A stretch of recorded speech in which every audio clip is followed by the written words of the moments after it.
टाशी तिलक और नमस्कार। तिब्बत टीवी के हिंदी प्रसारण में आपका स्वागत है। तिब्बत टीवी के साप्ताहिक हिंदी समाचार में हम दर्शकों को परम पावन दलाई लामा, वर्तमान तिब्बत की परिस्थिति, निर्वासन में तिब्बत तथा तिब्बत मुक्ति साधना के संदर्भ में वैश्विक कार्यक्रमों की जानकारी देते हैं। आपके साथ मैं हूं तेंजिन पेलजोर। देखिए इस सप्ताह की प्रमुख खबरें।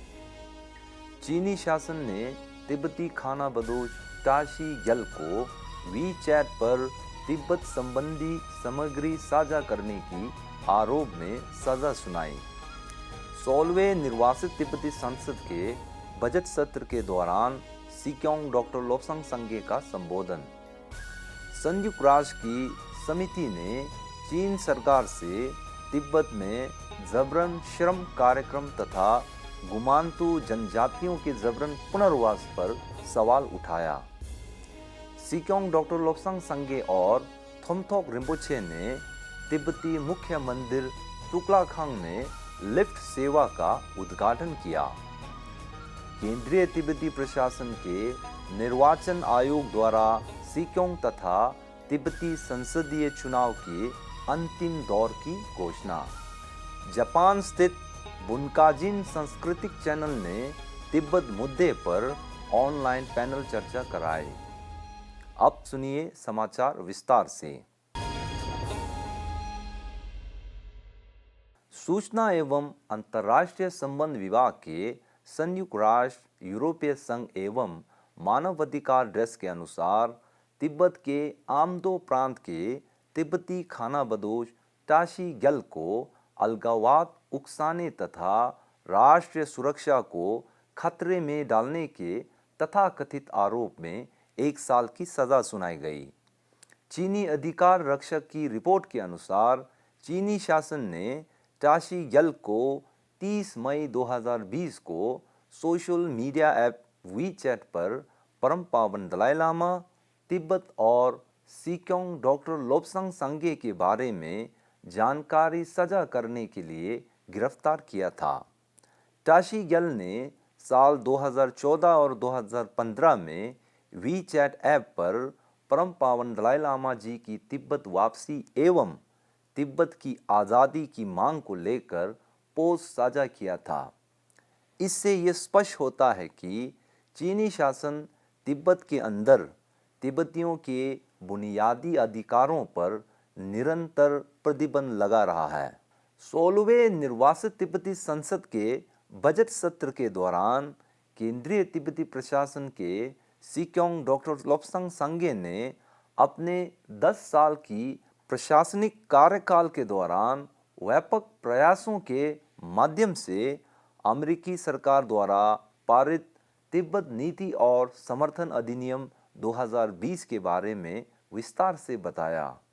उन्होंने कहा कि अमेरिकी सरकार द्वारा स्वीकृत इस कानून से ये स्पष्ट होता है कि अमेरिकी सरकार चीनी शासन द्वारा तिब्बत में व्यापक पैमाने पर दमन को पूरी तरह से खारिज करता है। इस कानून से अमेरिका सरकार ने तिब्बत के लिए विशेष समन्वयक नियुक्त किया है। वह चीनी लोक गणराज्य और परम पावन दलाई लामा जी के प्रतिनिधि के बीच वार्ता को पुनः प्रारंभ कराने का भी भरसक प्रयास करेंगे। इस प्रकार डॉक्टर सांगे ने माननीय सांसदों को इस कानून में निर्धारित प्रावधानों की जानकारी विस्तार से दी। संयुक्त राष्ट्र की आर्थिक, सामाजिक एवं सांस्कृतिक अधिकारों की समिति ने चीनी लोक गणराज्य सरकार से तिब्बत और OECHR further consolidated its central information and evidence repository with a major technological upgrade. कार्यक्रम में Over 4,000 files have now been preserved. साथ ही समिति ने चीनी शासन द्वारा तिब्बती खाना बदोशों को जबरन पुनर्वास तथा तिब्बती धर्म, संस्कृति एवं भाषा को मिटाने के प्रयासों पर सवाल उठाया है।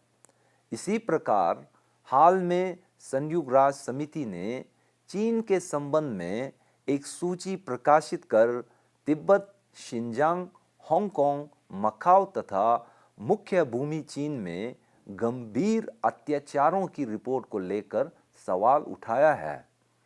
तिब्बत के संबंध में संयुक्त राष्ट्र समिति ने चीन से मानवाधिकारों के घोर उल्लंघन पर जानकारी देने का आह्वान किया है।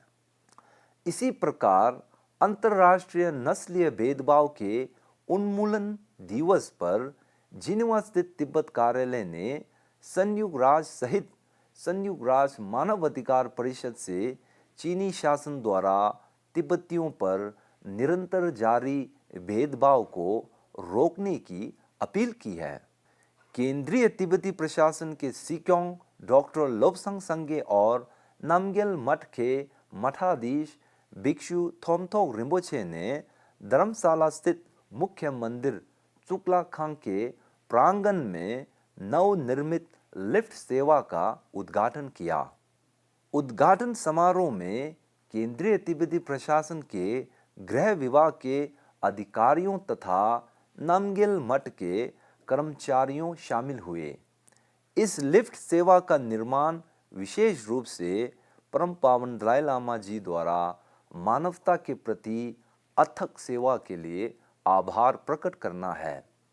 इस अवसर पर डॉक्टर सांगे ने बताया कि ये लिफ्ट सेवा मंदिरों में दर्शन करने वाले वृद्ध एवं विकलांग लोगों के प्रति उपयुक्त सुविधा प्रदान करने हेतु किया है।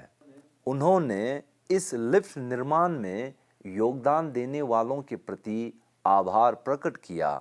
इसके बाद सिक्योंग डॉक्टर सांगे ने मुख्य मंदिर परिसर में स्थापित नामग्याल मठ के स्कूल का दौरा किया है। गत 21 मार्च 2021 को केंद्रीय तिब्बती प्रशासन के निर्वाचन आयोग ने एक संवाददाता सम्मेलन के माध्यम से 2021 के सिक्योंग और निर्वासित तिब्बती संसद के सदस्यों की अंतिम चुनावी प्रक्रिया की घोषणा कर दी। पत्रकारों को संबोधित करते हुए मुख्य चुनाव आयुक्त श्री वांगडू छिरिंग पेसुर ने सिक्योंग तथा निर्वासित तिब्बती संसद के सदस्यों की अंतिम उम्मीदवारों की सूची की आधिकारिक रूप से घोषणा की थी। इसके साथ ही निर्वाचन आयोग ने अंतिम दौर की चुनावी अभियान को शुरू करने का ऐलान कर दिया है।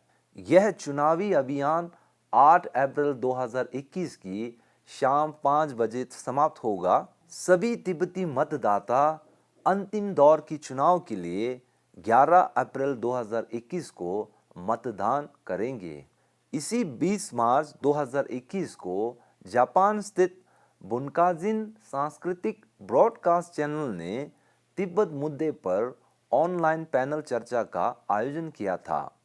इस अवसर पर जापान स्थित परम पावन दलाई लामा कार्यालय के प्रतिनिधि डॉक्टर त्सेवांग ग्याल्पो आर्या को मुख्य अतिथि के रूप में आमंत्रित किया गया था। इस पैनल चर्चा के अन्य वक्ताओं में एमिस राजनीतिक विश्लेषक श्री काटो कियोटाका, सांसद नकाओ तकाशी, लेखक एवं प्रोफेसर बंदो तादानोब और विधायक यशिदा कोइचिरो शामिल थे। प्रतिनिधि डॉक्टर आर्या ने वर्तमान तिब्बत की परिस्थिति के बारे में बताते हुए कहा कि यह 1960 की सांस्कृतिक क्रांति के समय की तरह है। उन्होंने तिब्बती पठार के सैनिकीकरण तथा तिब्बत में गंभीर मानवाधिकार, धार्मिक एवं सांस्कृतिक उल्लंघन पर बात रखी। उन्होंने कहा कि तिब्बत में सन 2009 से अब तक 155 लोगों ने चीनी दमनकारी नीति के खिलाफ प्रदर्शन करते हुए आत्मदाह कर लिया है। इसी प्रकार उन्होंने अंतर्राष्ट्रीय समुदाय से तिब्बती लोगों की मांगों का समर्थन करने की आग्रह किया। इस पैनल में परम पावन दलाई लामा जी के पुनर्जन्म मामले पर भी चर्चा हुई।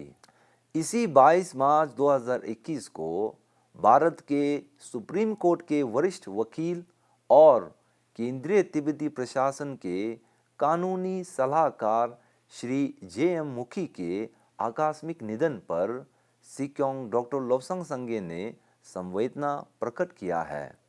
साथ ही निर्वासन में रह रहे तिब्बती लोग इस दुखद घड़ी में उनके परिजनों के प्रति शोक प्रकट करते हैं। इसी के साथ आज की खबर यही समाप्त होती है। अगले हफ्ते हम फिर मिलेंगे।